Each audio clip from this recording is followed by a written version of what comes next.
All right, so we're gonna start off here. I'm gonna talk to you a couple of minutes about Bitcoin, and then I'll touch on Bryan Parker and why I'm a fan and want to support him and his campaign in every way I possibly can. So to start, again, I'm Brock Pierce, one of a handful of a great group of people that helped organize this tonight. Wonderful group of hosts. Teams from all the companies have got involved. Clearly, everybody in Bryan Parker's campaign. Thank you all. Everybody's done a great job to pull this together. This is Santa Monica. Bryan's running for mayor of Oakland. I think it's pretty impressive that we have a turnout like this. So, thank you all for being here. As some of you know that know me, I've been in the digital currency space since the late 90s. So Bitcoin obviously has been on my radar since the beginning. I wasn't a believer in Bitcoin at the beginning, though I was a believer in what it represented and that it was the future. The question was the future now? You know, would it achieve the sort of momentum and critical mass that it needed to fulfill its potential? And when that started to happen over the last couple of years, it got so exciting I had no choice but to jump in and try and, Bitcoin, I was left with no choice considering everything that I'd done in my life. I felt like my whole life has led up to this moment to try and make a difference. So what is Bitcoin? Why is it interesting? Think of it as peer-to-peer money. It's the people's money.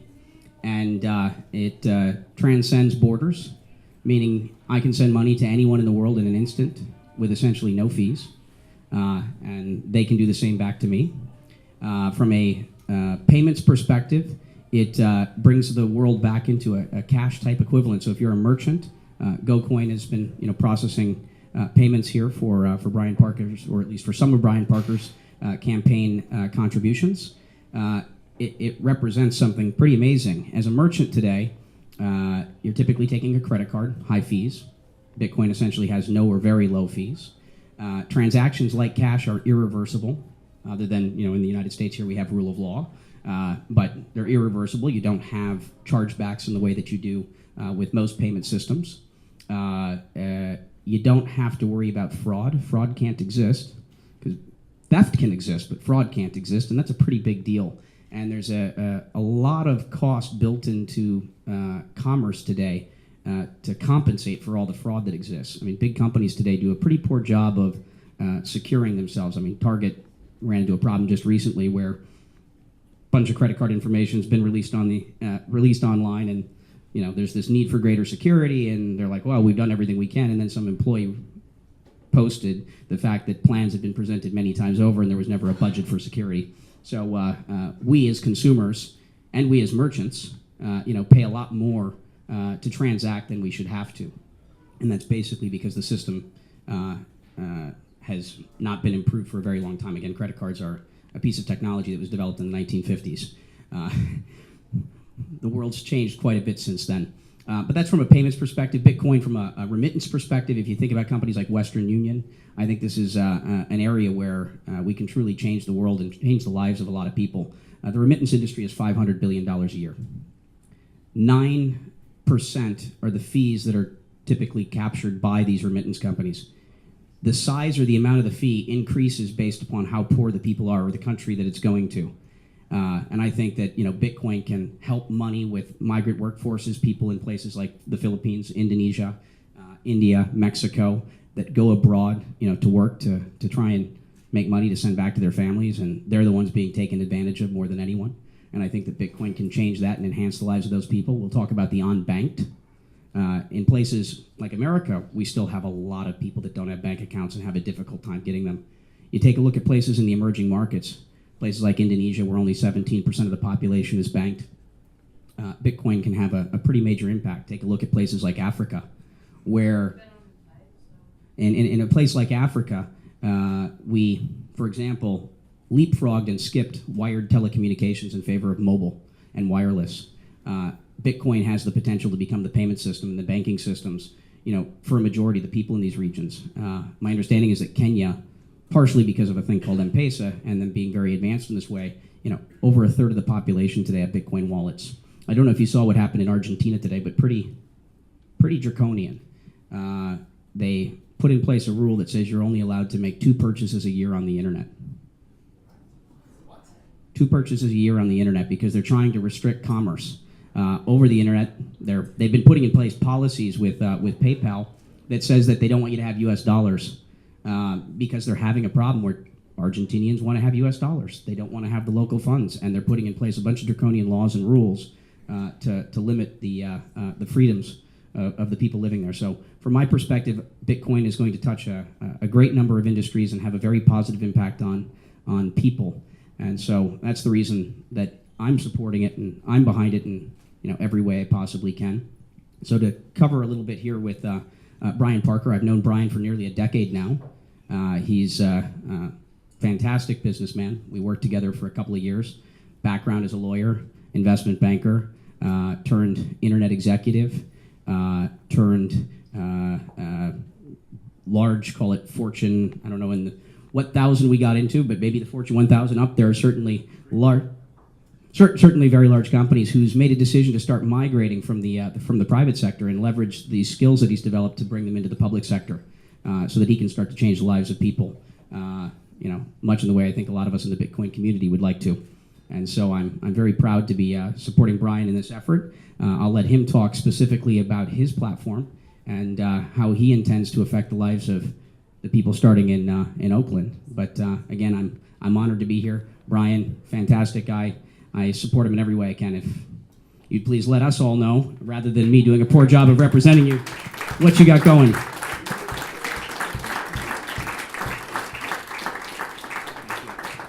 Thank you, Brock. So LA, how you guys doing tonight? Yeah. I said LA, how you guys doing tonight? Yeah. All right. Is there anybody in here from the University of California? Okay, I'm going to try that one more time. I thought I'd stack the audience appropriately. Is there anybody in here from the University of California? All right. So I'm going to... Which one? Yeah, Berkeley. We'll get into that discussion over drinks at the bar later. Let me follow the lead of Brock. I'm going to get a little bit more casual, if that's okay. Yeah, this is LA. That's right. You don't see us dress up that much. Well, you guys can all tell my mom that I did wear a jacket and a tie here tonight. So, so how many people saw the movie First Kid? Anybody want to raise their hand? Okay. So the guy that was just speaking before me was the star of that. And when some friends of mine who were at a private equity company gave me a call, I think it was back in 06 or 05, and they said, wow, we've got this really transformative company in the digital game space, and they're doing virtual currency and blah, blah, blah. And do you want to be the CFO/COO? So I start doing all this research, and I see Brock there as a little kid, and then I'm reading this book about all these virtual goods, and I said, wow, like I'm going to work for a movie star and we are trading fictitious goods. It was hard to get my head around it. But having been on Wall Street, I said, one number convinced me, and he said last year, over $1 billion worth of these virtual goods moved over our system, and that had my attention. So Brock and I raised $100 million together in venture funding. We did 4 acquisitions, and I'm real proud to know him and to count him as a friend. So I'm just going to take a few minutes here tonight. I appreciate everybody coming out and supporting this kid from Oakland, and I'll talk to you about why that is and why that matters. I'll tell a little bit about myself. Of course, we'll talk about Bitcoin. And then maybe just take a couple questions and get everybody back to what they're doing. So I think as we walk away from this, and so those that don't know me, people have probably done knowing the people in this room, their research and know everything there is to know. But I'm going to tell you a little bit more anyway. And so the things that I want you to go away from this night, hey David, is to think about 3 things if you don't have anything else. And that is the concept of big change. That's what we're playing for here, is the concept of big change. Not incremental, but a sea change. Something that's truly disruptive and that can benefit and serve the generation to come. Innovation. So clearly we're going to talk about Bitcoin. We're going to talk about my being the first mayoral candidate in America to use crowdsourced funding to fund a campaign. And what we said at the beginning of that campaign was that if I got $20,000 over the course of a 10-day period, we'd be in the mayor race. And I had a couple of friends that said, and they were on the city council, and they said, "Who is this Bryan Parker? He can raise $20,000. I said, "All right, so let's, we'll let the people decide." That's what we try to do with this democratic process. And lo and behold, we raised $60,000 over that 10 days. And I was in, and not just the people in Oakland started to hear of us and what we were doing, but people all across America. We were, and CNBC's here again tonight, and on Bloomberg Television, and written about in the Times. And our partner, CrowdTilt, started a government business around what we were doing. They hired 4 human beings, and so I count that as part of our job creation. 7 other mayors across the country started doing this CrowdTilt thing. But the dirty little secret is we didn't know if it would work or not. But innovation means that sometimes you take a chance because you see that the benefits outweigh the risk. And if the benefits are so big, they can change an election. And if the benefits are big enough, they can change the city. And if the change for the city is big enough, it can change for a generation.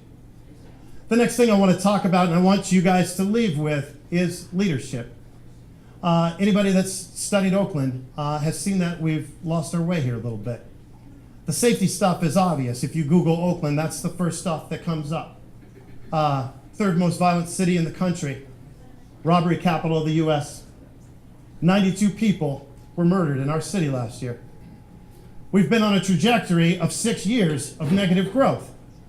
It's hard to say that we believe in a progressive agenda, that we believe in a social safety net, that we believe in investing in good schools when we don't have the money to pay for it. So I want to tell you a little bit about me. I grew up in Stockton, a little bit outside of Oakland, and I was raised by a single mom. And she struggled to put me and my sister through school, but she herself had been in the civil rights movement, and early on taught me about the importance of education and hard work, and that a community, when it comes together, can get extraordinary things done. So I grew up from a young age, going up first to see the Raiders and the A's. And believe me, back then they were winning, which is why I fell in love with them. But as I returned as an adult, I saw that our city was different. It wasn't the city that I grew up being in love with. It was a city where people's car windows are broken out when they're at restaurants. It's a city where you come home to your house and find people standing in your garage waiting to rob you. It's a city where people doing casual carpools are robbed at gunpoint on their way to work. It's a city where 1-year-olds are shot by stray bullets in their crib. And I said, that's not the kind of city that I want to live in. That's not the kind of city that I want to raise my family in. So what do? Well, for starters, we have to stop accepting this cultural norm that's become robbery and violence and murder are okay. They're not. My own story, after I got out of being a lawyer, and I had been doing some investment banking for a while, and I was gleefully happy because for the first time I actually had money and I wasn't paying off all those student loans. I got called into my boss's office one day at Lehman Brothers. And it was after pulling an all-nighter, so I was quite certain that I'd messed up a model or something, and he wanted to talk to me about it. So I said, oh, okay, well, hopefully I'm not fired. And so I go in there, and he gives me a hug, and he shuts the door. Well, any of you that know anything about investment bankers know that this was going to be a different day, because other than payday, investment bankers don't go around hugging each other. So he asked me to take a seat, and he said, Bryan, we've got some bad news for you. He said, about an hour ago, we received notice that your sister had been murdered.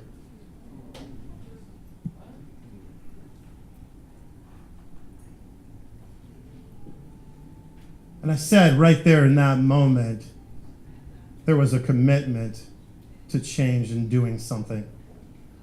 The prosecutor wasn't going to bring my sister's killer to justice because they said the evidence was too circumstantial.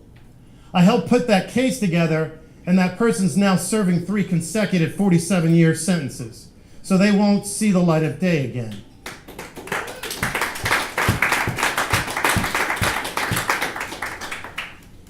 But right then I knew that I had a choice to make. I could help people through what I'd learned in law school and help one by one. But I stepped back and I said, I can help a lot more people if we go towards the conditions that create this kind of phenomenon where people murder one another. And that is making our schools better, getting people jobs. And I said, if we could change what a society was doing, then we could stop this phenomenon. And I dedicated myself to doing that. And so that brings us to, how do you guys fit into this equation? As I was saying to some people outside, we have, and you all here are leaders. At this point, we have become that class of people that Kennedy talked about. And you remember when he was talking about King back in the 60s and saying, few of us are great enough to bend the actual arc of history itself. But many of us, through these collective actions, will write the story of this generation. It's now time for us to write that story. And so, regardless of where we live, if we stand against violence, if we stand against undereducation, if you stand against inequity, whether that's social or economic, like we do, we stand together. If you're going to have a business and it's moving goods and services, well, we're a port city, and maybe you want to do business in the city of Oakland. Maybe you just want to be a responsible citizen out there in society. So those are the things and those are the reasons that you've come together. But what about this concept of innovation? Well, I go back to this concept of equity. Brock talked about this. As I look out at the city of Oakland, it is a tale of the haves and have-nots, the rich and the super poor, the hills and the flatlands. And this is a city, mind, where there's 15% unemployment, 30% in East and West Oakland. And if you're an African-American male in one of those places, it's 70%. The San Francisco Chronicle ran a 4-part series a couple months ago and said, for an African-American male, you've got a coin flip's chance that by 18, you'll have graduated from high school or that you'll be shot. So we look here and we see we've got to do something big. We've got to do something disruptive. And so in addition to my friendship with Brock that had been long-standing, when I started thinking about Bitcoin and what the promise of it was, here was a chance to innovate. Here was a chance to take a big, bold step and be the leaders that we have to be to help out a bunch of people who haven't historically been banked. So now what does this mean? That people aren't giving away a third of their paychecks to have them cashed. That people are able to pay their bills online and exchange money back and forth. We can also create a culture of saving. And what we want to do as a city, we want to save and we want to reinvest. And we want families to be able to reinvest and to do that. That is our call to action. So what we're going to do is simple. It's 3 things. We're going to grow the economy and we're going to add jobs. We have a plan to create 20,000 jobs by the year 2020. We're going to make our city safe because every CEO that I talk to around America, when I say, will you bring some jobs to Oakland, says, well, your first, second, and third things that you got to do are to make it safe. So we've got a 5-point plan plus 1 to make our city safe. And those 5 points are having more officers, investing in community policing and cleaner and safer neighborhoods, investing in education so it's equal for people regardless of where you live in the city, and that every man, woman, and working age child that wants one will have a job. We'll also invest in education. We'll innovate there too, with things like virtual simulators, with having, I was talking to my buddy Corey when he was still mayor out in Newark, and he made it look easy because he said, hey, I just got a billionaire, this guy Mark Zuckerberg, and he wrote us a $100 million check and we invested in the schools. I said, great. Do you have a list of the other 9 that you were targeting so I can go after them? And so we are going after those other 9 billionaires, but if we don't, my experience on Wall Street teaches me that we can create a market type instrument where people will invest in education and they will be given shares like a stock And it'll trade higher as education scores go up. Because as education scores go up, so do property values. And the double bottom line return there will be that it's the right thing to do. So we want to think ambitiously. We want to change the narrative that people have in Oakland. It is a great city. We are the 5th largest port in the United States. We have 3 teams. We're located by what I think is the best university on the planet. We have a great, resilient population of people and a very good transit system. We're going to start telling that story, and we're going to brand ourselves and tell it over and over and over again. So when we go from 15% unemployment, I'm not stopping at 8% of the national average. I want to do what Ed Lee did in San Francisco and announce that unemployment just hit 5.8. Those are the kind of big things that we need to do. And with all of your help and the people that are gathering around the nation and supporting this campaign are doing. I'll close with this story because some people say, well, they quiz me. Well, why are you doing this? And then when they get to the qualifications and they've somehow satisfied themselves that I could do the work, the next question is, are you crazy? Like, why would you want to do this? Are you sure? And so the first reporter that wrote on our campaign, a guy named Phil McTeer that writes for the Chronicle, I remember the morning that he asked me that question. I said, yeah, Phil, I'm sure. And that day we went out walking neighborhoods. And I walked one of the worst parts of Oakland. And near the end of the day, I came to these 2 girls, young women, one of them who had already had a child. And they were doing drugs by the car, and they said, hey, we're not doing anything to the car. And I said, I know you weren't. I just came over here to talk to you.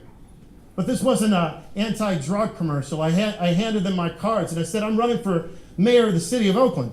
And they said, you are? And they said, we can call you? I said, yeah, the numbers are on there. You can call me, you can email me. And I said, I'm curious. If the government was functioning the way it should, what would you guys want? You'd be surprised at what they answered. They said, I want a GED and a job. They didn't say, I want a house on the hills or a big car. These are basic things that we should give to people. So I started thinking back from a historical perspective and remembering again to King when he started talking about the fierce urgency of now. And we heard our president in both of his campaigns talk about the fierce urgency of now. Well, I would submit to you guys and everybody in this room and outside it that there's no city where fierce urgency of now applies to more than Oakland. And it's not just up to me, it's up to a generation of us. There was a pastor that I was quoting for his endorsement up in Oakland. And he says, Bryan, he says, where is God for you? And I told him, I've been to a seminary and here's, what I think about. And then I told him, you know what? It was a conversation that I had with one of the original freedom riders 2 years ago, Dr. Rip Patton. And he said to me, or I asked him, why did you get on those buses knowing what could have happened to you? And he said, Bryan, the answer for you lies in Isaiah 6 and 8. He said, a voice cried out to them, who will do my work? And a voice replied back and said, choose me. He said, Bryan, I didn't have any other choice but to get on that bus and to do the work of the people. And so I looked up as I was giving my answer and what I thought was being really eloquent and coming up with this quote and all this, and I saw tears rolling down this bishop's face. Because 30 years ago, before he got into the ministry, he was a gang member, a hardened kind of guy. But he built up the largest church in Oakland. And he said 30 years ago, before there were any buildings here, Bryan, God spoke to me in the form of Isaiah 6 and 8. And I didn't have any choice but to do this work, and neither do you. I hope you guys will support me as we try to remake the city and I try to become the next mayor of Oakland. Thank you.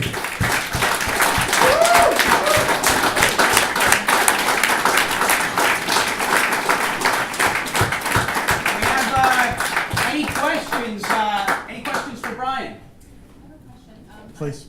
And I'll restate it for the people that are over in the back. Yeah, I know in the stuff that I've been reading about you, it said that you really want to support the Bitcoin community in Oakland.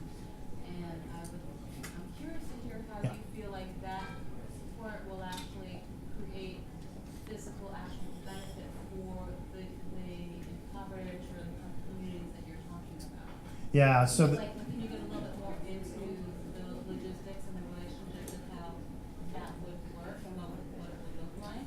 Yeah, so the question was, how will having and supporting Bitcoin in Oakland help out those people that are most impoverished? And I'll try to give an example because I think it's the answer that Brock and I already gave. And I know a little bit about Bitcoin, Yeah. and I know kind of it does support a lot of shadow economies and, you know, the remittance systems, but how do you think that will actually make a civic change for the city? Yeah, well, so what I think it'll do in a bunch of people's lives is allow them to do things more efficiently. So they'll now be able to pay their bills online. I think that they won't be subject to the high fees that they have with their check cashing and loans, or when they need to send money to relatives and that sort of thing. The third thing, I think it's a behavioral thing that will start with that generation of the family and go on to other generations. And I think it's a saving pattern because when you haven't been banked, you typically live from one period to the next. The lesson of the last big correction, and an economist from The Economist said, we win. We come out of this situation with too big to fail in a better situation if we learn from our saving and our spending habits. So that is a big and a tangible thing. Number two, I think if we can really get Bitcoin embraced between merchants, it's another form of currency that can facilitate transactions, microtransactions, not just in Oakland, but outside. Number three, as we're building this tech economy, Bitcoin will be both an accelerator and a source of company growth and a source of jobs. What we're doing specifically is trying to put some of the tech into West Oakland, which is a more impoverished area, thinking that tech communities, and we know this from the science of placemaking, likes to be around the stuff that's gritty and edgy and cool in the music scene. But guess what? Now you have these kids that are passing these companies every day on their way to school, and they're seeing these are the jobs that wait.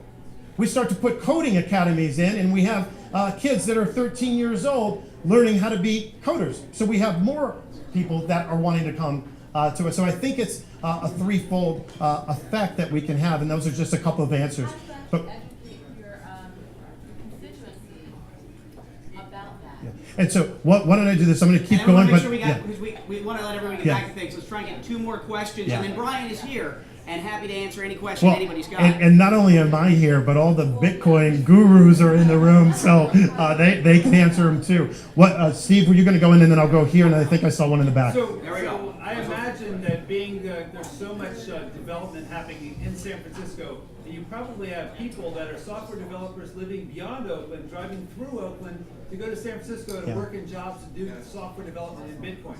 So what are you going to do to create jobs around your area so they don't have to drive all the way into the city? They Yeah. can stop there and do jobs. Yeah, so it's a good follow-on question. What am I going to do in my city to promote tech jobs in Bitcoin and other technologies? So what we've already been working on for the last 6 months is a sustainable tech economy, and I have 50 human beings that have been giving up their time, saying, and they're made up of venture capitalists, large companies, startups, funders, lawyers, the whole ecosystem, and studying how do we use zoning, how do we use our tax credits, how do we use the university, all the things that you need to do to make a place sustainable, because we think if we have those jobs, not only will they be able to work and live and work in Oakland, we will attract other people because we're going to grow our city. So by the numbers, there was $12 billion invested in the Bay Area's economy in venture capital last year. Oakland, Berkeley, and Emeryville combined got $250 million, or 2.5%. So when I talk about big change, and again, let me give you a couple more numbers, because if we take 10% of that, which we think is reasonable over a 6 to 10 year period, you're talking about $1 billion cash infusion in Oakland and thousands of jobs. So we're talking about something that's truly transformative. And we have detailed plans, and we think tech, it'll be the longest tail sector to do it, but we think not only are the numbers there, and they're good, and they suggested, as all the technologists in this room know, that it's the most leveraged sector that we can have. So for every one tech job I add 3 to 4 other jobs, a professional job, and then 2 service industries. So we think it's the right sector, and it's what the data says. So we'll take 2 last questions here on the couch and one in the back. You're actually leading into my question, but I was born in Kaiser Hospital, Oakland, Oh. so I was a local. Go Oakland.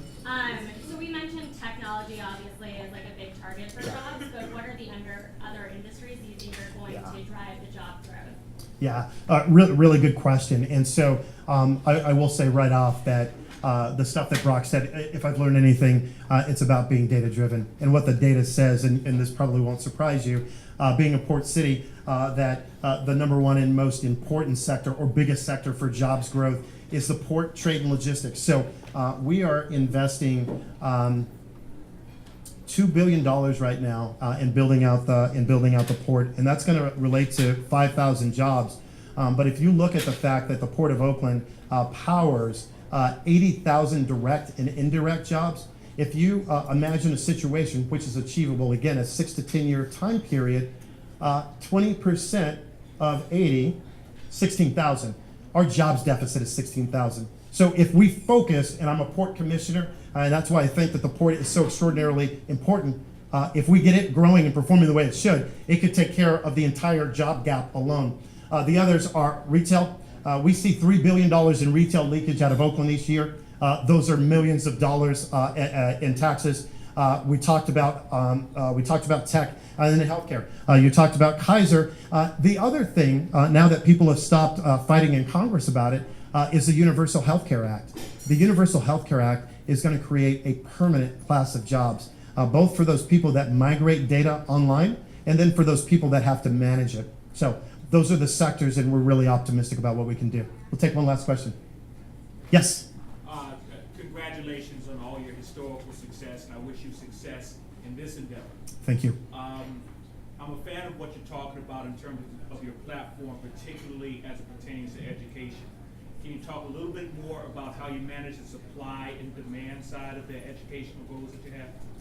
Yeah, so education is a tough nut, right? It's kind of akin to the president taking on healthcare and you get mixed results, but you got to do that which is right. Just a couple of factual things for those that don't know in Oakland, the school board doesn't report to the mayor, so the mayor has to manage it through a strong partnership. So in the first instance, we'll manage it through a partnership. The second thing is picking a couple of things that you can realistically get done. So the partnership is one, having the bully pulpit, and this again is why I think it's so important to be supporting leaders, whether they're in Oakland, Newark, where the mayor just went to being a senator, the wonderful new mayor that you guys have here, or all across our country, because when you talk about things like this, we're all woven together. And part of using that bully pulpit is reaching out to other leaders. It's reaching out to the state, it's reaching out to DC and bringing resources in. So the two things that we're gonna focus on in education under my administration are innovation. So how do we more greatly use technology in the ways that we're educating our kids, in the ways that we're training our teachers. So there are virtual simulators now that will allow teachers to look at, and you could model behavior. You can have a couple of people that have ADD, you can have a couple of people that are moving fast, slow, and then it helps teachers become better. Practical problems. I have a high school in East Oakland and one in West Oakland. Between them, they have 10 AP students. So not enough AP students in either one to be able to offer the AP classes. So what's happening is both sets of students are being punished. Well, with the broadcast technology that we have, why aren't we in the classroom in the third high school that is offering AP classes and broadcasting it out to the two schools in East and West Oakland? Lastly, is how do we properly fund our education system? We're 49th in the country in per pupil spending, and when I talk about having one city, we know that there's certain schools in Oakland that because of the contributions of their parents, they're now in the top quartile in terms of per pupil spending. Well, you triangulate that to results, those kids are doing better. This was the point that I was making during the speech about innovating. So when I was at the Aspen Institute a couple of years ago, I studied education, skills building, and innovation in the global economy. And that's where I came up with that marketplace idea. And people will say, well, it's not all about spending. People throw money and they still have bad results. It's about spending the money in the right way. It's about bringing back the arts and education programs. It's about bringing back physical education, after school programs. it's about rewarding, and we'll have to do a delicate dance with the teachers union, but it's about rewarding the teachers that are good and keeping them from going to be administrators or leaving the profession altogether. One of the innovations that we had is I looked at the model of IBM, and IBM years ago said, look, we've got this big group of associates and managers. Never will you guys all get to be VPs, but they'd invested a lot in this workforce and they didn't want them to leave. So they said, what if we paid you like VPs? Would you stay? And the answer was yes. So what if we paid the best teachers disproportionately to remain in the classroom? Those are the kind of things that we would do. I want to respect everybody's time. I'm going to stay around, so if people have individual questions or want to go deeper, please come up and do that. For those that haven't gotten a chance to go to our website, it's pretty simple. My name is with a Y, bryanparker.org. And of course, all of you techies should be following me on Twitter. Bryan Parker, 2014. Thank you very much. Who wouldn't want that guy working for him? It's pretty darn good, huh? And I can say that as someone that did work with him, and I think the people of Oakland are very lucky to have such a great candidate. So I guess a couple of closing remarks. You've had a chance to see him. I know we're a long ways from Oakland here, but I think we have an opportunity to invest in someone like this that can bring about the type of change that we're talking about. So if you haven't made a donation, make a donation, preferably with Bitcoin. There's a team over here in the corner that's worked hard. They probably haven't slept in days to make sure that they were ready enough to try and provide you with that capability here right now. And but at a minimum, give and hopefully change the lives of many of these people that are definitely in need of it. And from a Bitcoin perspective, if we want to be a community that matters or a constituency that matters, you do that by voting. You do that by voting with your wallet. If Bitcoin wants to we're a growing constituency, and if we want to be relevant, we have to make sure that we've made that known. And we are a growing community, and I want to get behind people like Bryan that are recognizing that this is innovative and supporting him in every way we can. Again, thank you all for coming out here. I want to thank Sam Engelbart, Megan Murphy, Damian Greco, Joe Shea, Pauline Fisher, Nicole Jones. And I'm forgetting somebody, Nikki Saletta, of course, the great team at ExpressCoin, the GoCoin team that is enabling these political campaign contributions to be made with Bitcoin. So again, thank you all, and thank you, Bryan, for coming down here and spending this time with us. Go Coin!